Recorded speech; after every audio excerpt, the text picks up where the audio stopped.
the place of ፒስ ኤንድ ሪኮንሲሌሽን በእውነትም የጥበብ የፖለቲካና የጥርጣሬ መገናኛ ነጥብ ነው።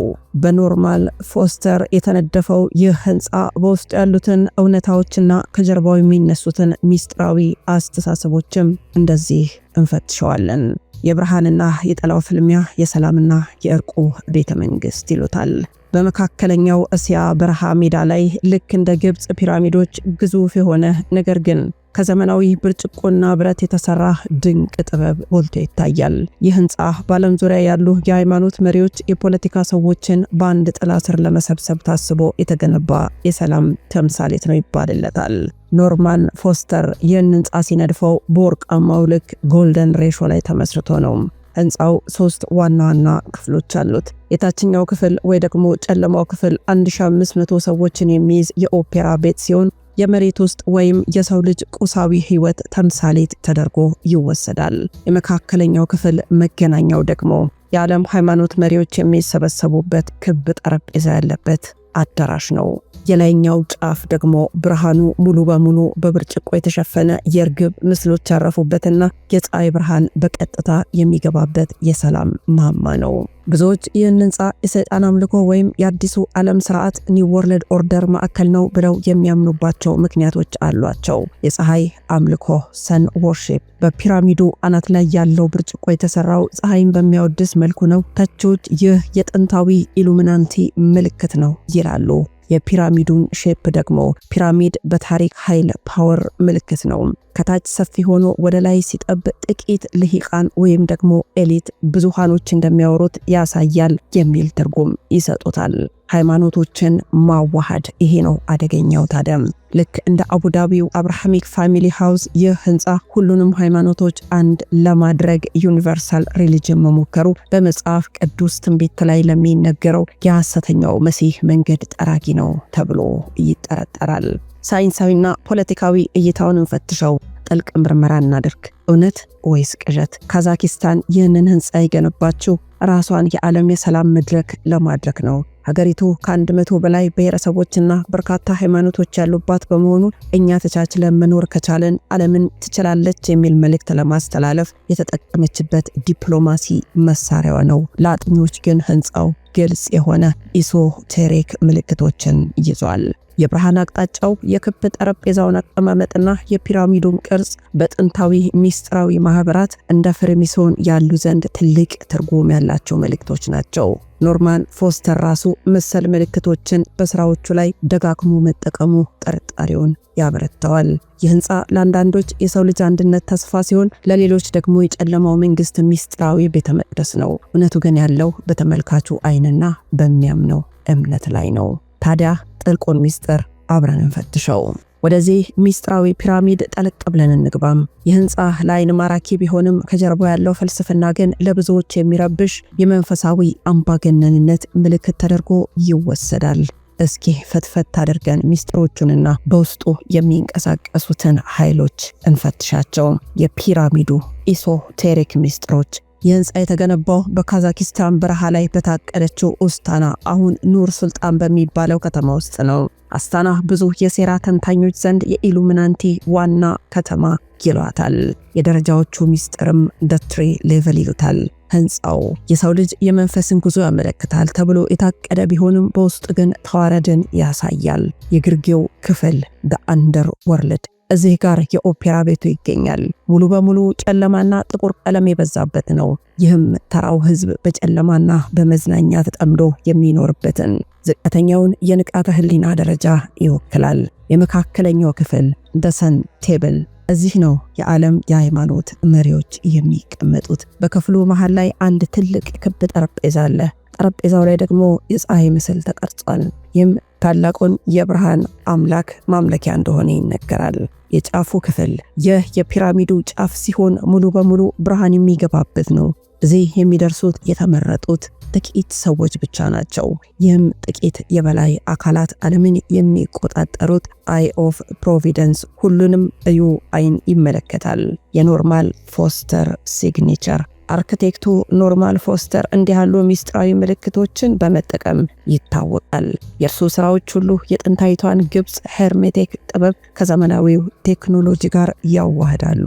እነማን ናቸው የሚሄዱበት the ፕሌየርስ የሁሉም ጥያቄ ነው። የቦታ ተራ የቱሪስት መዳረሻ ብቻ ነው ብላችሁ እንዳታስቡ። ይህን ካሰባችሁ ሞኝነት ነው። በየ3 ዓመቱ የሚካሄደው ኮንግረስ ኦፍ ሊደር ኦፍ ዘ ወርልድ ኤንድ ትራዲሽናል ሪሊጅን እዚህ ይካሄዳል። ወደዚህ ፒራሚድ ሄደው አንድነታቸውን ያሳዩ ታላላቅ ሰዎች ዝርዝርም አለም። የዓለም ሃይማኖት መሪዎች፣ የካቶሊክ ጳጳሳት፣ ፖፕ ፍራንሲስ እና የቀድሞ ጳጳሳት፣ የአያቶላህ ተወካዮች፣ የኢራን ከፍተኛ የሃይማኖት መሪዎች፣ የእስልምና፣ የሂንዱ፣ የቡድሂስትና የጁዳይዝም ታላላቅ መሪዎች፣ የፖለቲካ ኃይሎችም አሉበት። የተባበሩት መንግስታት ዩኤን ዋና ጸሐፊዎች፣ የአውሮፓ ህብረት መሪዎችና የዓለም ሀያላን ሀገራት ፕሬዝዳንቶች እንደ ቶኒ ብሌር የቀድሞ እንግሊዝ ጠቅላይ ሚኒስትር ያሉ ግሎባሊስት አማካሪዎች ሌሎቹ ሚስጥራዊ ማህበራት ናቸው። ከፍሪሜሶንስ እና ከሌሎች መሰል ድርጅቶች ጋር ግንኙነት አላቸው ተብሎ የሚጠረጠሩ ባለ ሀብቶችና ፊላንትሮፒስቶች ወደዛ ይሄዳሉ። ዋናውን ሴራ ታዲያ እስኪ እንግለጠው። ለምንድን ነው የሰይጣን አምልኮ የሚባለው? ተንታኞችስ ምን ይላሉ?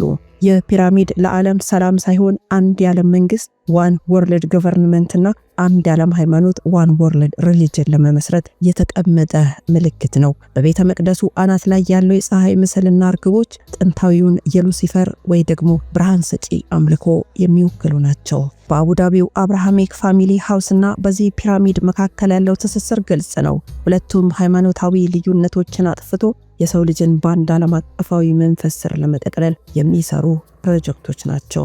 እንግዲህ ካነሳነው የፒራሚድ ሚስጥር ሳንወጣ የዚህን የአዲሱ ዓለም ስርዓት ኒው ወርልድ ኦርደር መዲና ተብላ የምትታምነውን አስታናንና የኖርማን ፎስተር ሌሎች አነጋጋሪ ስራዎችን ጠለቅ ብለን መፈተሽ ይኖርብናል። አስታና በበረሃ ላይ በቀለችው የኦከልት መዲና። አስታና አሁን ኑር ሱልጣን እንዲሁ የተገነባች ከተማ አይደለችም። ከባዶ ሜዳ ላይ ተነስታ በቢሊዮን የሚቆጠር ዶላር ፈሶባት የተሰራችው ይህች ከተማ በካርታ ላይ ስትታይ ራሱ ሚስጥራዊ ምልክቶችን ትሰጣለች። ከፒራሚዱ ጥቂት ራቅ ብሎ የሚገኘው ይህ ማማ ሌላኛው የከተማዋ ሚስጥር ነው። የባይ ተሬክ ማማ ይሉታል። የእውቀት ዛፍ ቅርጿም አንድ ግዙፍ የወርቅ እንቁላል የያዘ ዛፍ ይመስላል። ይህ በጥንታዊ አፈታሪክ የህይወት ዛፍ ወይም የእውነት ዛፍ ይባላል። ሚስጥሩም በማማው አናት ላይ የአገሪቱ የቀድሞ ፕሬዝዳንት የእጅ አሻራ በወርቅ ተቀርጾ ይገኛል። ወደዚያ የሚሄዱ መሪዎች፣ ቱሪስቶች እጃቸውን እዚያ ላይ ሲያስቀምጡ ለበላይ ኃይሉ ታማኝነታቸውን እንደገለጹ ይቆጠራል። ይህም የንጉሳዊ ደም መስመር ይሉታል። ብለድ ላይን ምልክት ነው። የፕሬዝዳንቱ ቤተ መንግስት አክ ኦርዳም የቤተ መንግስት ደግሞ በትክክል በዋሽንግተን ዲሲ የሚገኘው ዋይት ሃውስን ይመስላል። ነገር ግን በላዩ ላይ ሰማያዊ ቀለም ያለው ጉልላት ወይም ደግሞ ዶም አለው። ጉልላቱ የሰማይ አምላክን ወይም ሁሉን ቻይነትን ይወክላል ይላሉ። ፒራሚዱ የባይ ተሬክ ማማውና በቤተ መንግስቱ በአንድ ቀጥተኛ መስመር ላይ የተሰሩ ናቸው። ይህም በከዋክብትና በምድር ኃይል ላይን መካከል ያለውን ትስስር ለማጥበቅ የሚደረግ የጥንት ጠንቋይ አርክቴክቶች ጥበብ ነው ይላሉ ኖርማን ፎስተር የልሂቃኑ አርክቴክት። ኖርማን ፎስተር የዓለምን መልክ እየቀየሩ ያሉ ግዙፍ ስራዎች ባለቤት ነው። የእርሱ ስራዎች ለምን ሁሌም ከሴራ ጋር ይያያዛሉ ብለን መጠየቃችን አይቀርም። አፕል ፓርክ በካሊፎርኒያ የሚገኘው የአፕል ዋና መስሪያ ቤት ግዙፍ የክበብ ሪንግ ቅርጽ አለው። የቅርጽ ኢንፊኒቲ ወይም ማለቂያ የሌለው ኃይል ይመስላል። ለንደን ዘ ጋርኪን ለንደን ውስጥ የሚገኘው ይህ ህንፃ የጥንታዊው ኦብሊስክ ወይም የኃይል ምልክት ተደርጎ ይታያል። ካን ሻቲር በኦስታና የሚገኝ ሌላው የፎስተር ስራ ሲሆን የዓለም ትልቁ ድንኳን ነው። ይህም በጥንታዊ ንጉስ ሰለሞን ድንኳን አምሳያ የተሰራና የዓለም ንጉስ መኖሪያን የሚያመለክት ነው ይባላል። ታዲያ ለምን ሰይጣናዊ ተባለ? ያለ ምክንያት አይደለም። በሂድን አጀንዳቸው ምንድን ነው? ወደ ዋናው ነጥብ ስንመጣ እነዚህ መሪዎች አያቶላህን ጨምሮ ለምን እዚህ ይሰበሰባሉ? የሃይማኖት መቅለጥ ነው። ፓላስ ኦፍ ፒስ ውስጥ ሁሉም ሃይማኖቶች እኩል ናቸው። ይህ ለብዙ አማኞች እውነተኛው መንገድ የማጥፋት ሴራ ነው። ሁላችንም አንድ አምላክን የምናመልከው የሚለው መፈክር መጨረሻ ላይ ወደ አንድ ዓለም አቀፋዊ አምልኮ ዩኒቨርሳል ሪሊጅን ይመራል። የሉሲፈሪያን ብርሃን በሁለተኛነት ይነሳል። በፒራሚዱ አናት ላይ ያሉት እርግቦች ሰላምን ይወክላሉ ቢባልም በሚስጥራዊ ትምህርት ግን እርግቦች የመንፈስ መውረድን ያመለክታሉ። በፒራሚድ አናት ላይ መገኘታቸው ደግሞ የብርሃን አምላክ ወይ ደግሞ ሉሲፈራቸው በሰው ልጆች ላይ ያለውን የበላይነት ያሳያል ይላሉ ተንታኞቹ።